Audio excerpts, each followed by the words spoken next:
when you thought that this child was not alive, you wrapped the child up in garbage bags and towels and tried to take him upstairs out of the house. Is that correct?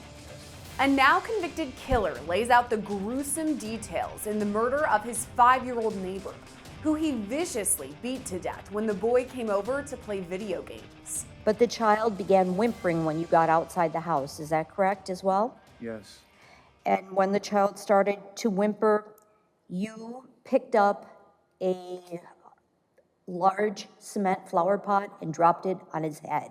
What was expected to be a jury trial quickly turned into a plea hearing when the killer fessed up to the crime. This matter is here for the commencement of a jury trial. However, I have received plea paperwork this morning. And are you ready to go forward and enter your guilty plea this morning? Yes. Mr. Pietura, how do you plead to count 1, first-degree intentional homicide as a party to a crime? Guilty. And in less than half an hour, he went from defendant to convicted murderer. And I now find you guilty of count 1, first-degree intentional homicide. We've got to start right away with a Law&Crime legal alert. Google Incognito tracked users' browsing data without their knowledge. So now Mass Tort Alliance, one of our legal sponsors, is helping users to file for compensation due to Google users' privacy issues through their Incognito browser. So if you've used Google Incognito anytime since 2016, you can start your claim in less than 10 questions at incognitoclaims.com/LCnews. This case begins on October 25th of last year in Milwaukee, Wisconsin. It was a Wednesday, and 5-year-old Prince McCree stayed home from school because he had a sore throat. During the day, his mom allowed him to go downstairs to play video games. When she couldn't find him hours later, she called police and reported the boy missing. His body was found the next morning, about a mile from where he was last seen. Early on, the investigation pointed in the direction of then 27-year-old David Pietura. He lived in the same home as Prince's family, but in the basement unit. Jump to this week, and David Pietura is taking a plea in Prince's murder. This matter is here for the commencement of a jury trial. However, I have received plea paperwork this morning. Has the state complied with the victim rights notification law in this matter? We've notified the family of today's date, these proceedings, and the plea negotiations. It's my understanding that they are on their way to court and should be here shortly. In the early hours of the murder investigation, police canines smelled decomposition in Pietura's home and found blood. But at first, he denied any involvement. He told investigators he went on a walk to the park the day Prince went missing, but the GPS tracker on his cell phone proved that was a lie. So at that point, police arrested Pietura for obstruction. As part of his guilty plea, prosecutors agreed to dismiss his lesser charges. What is the offer that the state has made to Mr. Pietura in order to resolve this matter? The state's asking Mr. Pietura to enter a guilty plea to count 1, first-degree intentional homicide as a party to a crime. In exchange for that guilty plea and admission, the state would move the court to dismiss and read in count 2 and count 3. At the time of sentencing, the parties are completely free to argue for the appropriate sentence. The state is free to seek the maximum of life without the possibility of parole. Eventually, the real story came out. The day Prince went missing, he came over to Pietura's home to play video games. Also there, then 15-year-old Erik Mendoza, who also lived in the same building. Pietura told investigators he left the room and returned to find Mendoza choking the boy. He later told investigators they both choked Prince and beat him with their fists, Mendoza even using a golf club and barbell to hit the boy.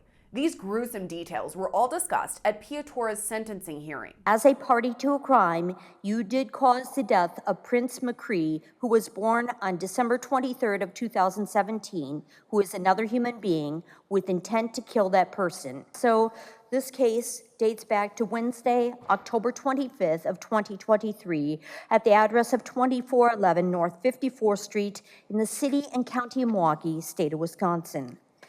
On that date, apparently, Prince McCree was reported missing. Prince was 5 years old, and police started canvassing the area. Apparently, you had lived in the basement area of the household where his parents lived with him and his siblings. Is that correct? Yes. And the mother had kept Prince home from school on the date of October 25th of 2023 because he had a sore throat and had a cough and was ill. Is that also true? Yes. Needless to say, ultimately, he went missing, and so police were called, and initially, officers came down and observed suspected blood in the basement area where you resided of that home on North 54th Street. Is that correct? Yes. You had been down there earlier in the day playing video games with Mr. Mendoza, the co-actor, as well as Prince. Is that correct? Yes. And you were watching the child, and ultimately, unfortunately, this child got under the nerves of Mr. Mendoza. Is that right? Yes.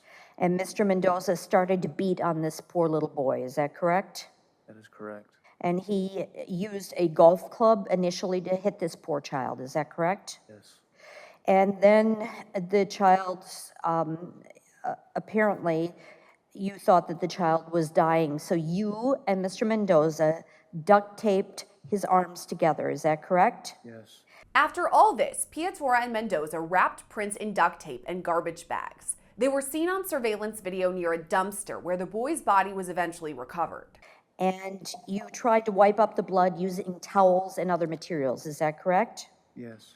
And needless to say, when you thought that this child was not alive, you wrapped the child up in garbage bags and towels and tried to take him upstairs out of the house. Is that correct? Yes. But the child began whimpering when you got outside the house. Is that correct as well? Yes. And when the child started to whimper, you picked up a large cement flower pot and dropped it on his head. Is that correct? That's not correct. What happened? It was Mr. Mendoza that did that. All right, but you didn't stop Mr. Mendoza, is that correct? No.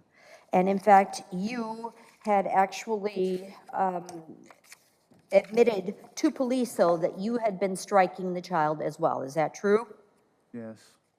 And ultimately, all of these actions led to his death, including you admitted to police that you had grabbed a barbell from the bedroom and dropped it on the child. Is that correct? Mr. Mendoza did that as well. So that's not true, even though that's what you told the police in an interview with them on October 27th of 2023? I'm saying it was me and Mr. Mendoza did that. It wasn't just me that picked up the barbell. Okay, fair enough. So you and Mr. Mendoza together dropped the barbell on this child, is that correct? He did it once, and then I did it once. Okay, and the flower pot, did he do it once and you did it once too? Yes. All right.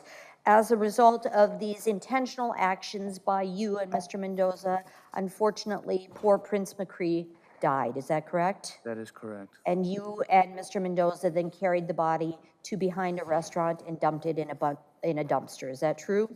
That is correct. All right. I think that that's a factual basis. Is that satisfactory for the state for purposes of the plea? Yes. Both Pietura and Mendoza were ultimately charged in Prince's murder. Even though he was 15 at the time of the boy's death, Mendoza is being charged as an adult. At Pietura's sentencing hearing this week, he indicated he understood the rights he's giving up as part of the plea. Let's talk about those rights. Do you understand that by pleading guilty to this charge today, you are giving up your right to have a trial in this case? Yes. Do you further understand you are giving up your right to remain silent, that your silence could not be used against you at trial? Yes. In addition, sir, you're giving up the right to testify and to present evidence at trial. Do you understand that? Yes. You are also giving up your right to use subpoenas to require witnesses to come to court and have those witnesses testify for you at trial. Do you understand that? Yes. Further, Mr. Pietura, you're giving up your right to a jury trial. At a jury trial, 12 jurors would be selected from the community to serve in this case. Those jurors would be picked by the state, your lawyer, and you in a process called voir dire. Once that the jury was selected, they would have to sit over there in the jury box. They would listen to all the evidence in this case.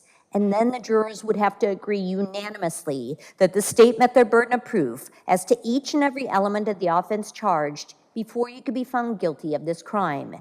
That's not going to happen without a jury trial. Do you understand all that? Yes. Further, sir, you are giving up your right to confront in court the people who would testify against you. Those are the state's witnesses. If we had a trial in this case, Attorney Jones would cross-examine or ask questions of the state's witnesses for you. That's not going to happen either. Do you understand that? Yes. And finally, sir, you're giving up your right to make the state prove you guilty beyond a reasonable doubt. Do you understand that? Yes. Mr. Pietura, are you giving up each and every one of the constitutional rights that you and I just talked about here in open court today of your own free will? Yes. Pietura also noted he understood his sentence would be the most severe punishment. That means on or about Wednesday, October 25th of 2023 at 2411 North 54th Street in the city of Milwaukee, Milwaukee County, Wisconsin, as a party to a crime, you did cause the death of Prince McCree, who was born on December 23rd of 2017, who is another human being with intent to kill that person. This was done contrary to section 940.01 sub 1 sub A, as well as 939.50 sub 3 sub A, and 939.05 of the Wisconsin statutes. Do you understand that, sir? Yes. The penalty that you face for this Class A felony is a sentence of imprisonment for life. Do you understand that? Yes. And that means the total length of your sentence, you could be made eligible for release to extended supervision after serving 20 years. You may be eligible for release at a date and time that I set, or you may be found to be not eligible for release to extended supervision. Do you understand those penalties? Yes. Knowing all that information, Mr. Pietura, how do you plead to count 1, first-degree intentional homicide as a party to a crime? Guilty. Next, the case's judge looked ahead to Pietura's sentencing. Do you understand that at time of sentencing, I will listen carefully to the arguments made by the state?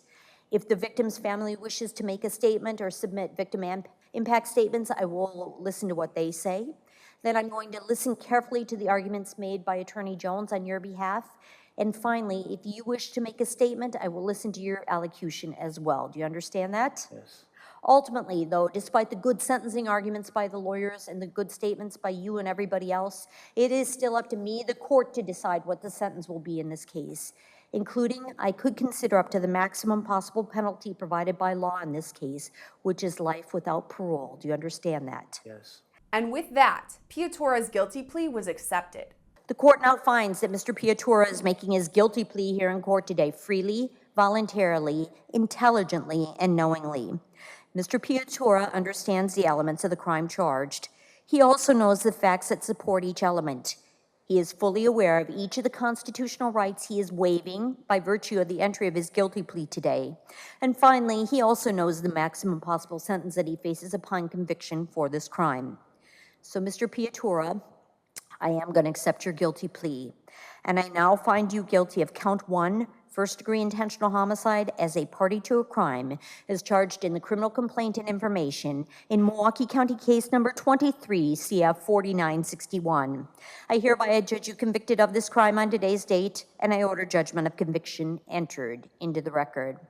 Mr. Pietura, at the beginning of the proceedings, the state indicated upon your guilty plea to count 1, they would move to dismiss but read in counts 2 and 3. That means at time of sentencing, I still can consider the allegations of physical abuse of a child, repeated acts causing death as a party to a crime, and hiding a corpse as party to a crime. However, I cannot increase the sentence that you face for those charges. The good news for you is that you could be ordered to pay restitution, but those charges are being dismissed and read in and cannot be brought against you again in the future. Do you understand, sir, what it means to have those charges dismissed and read in? Yes. Do you consent to the court granting the state's motion to do so?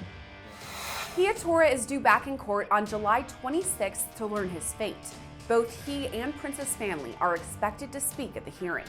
Reporting for Law&Crime, I'm Gillespie.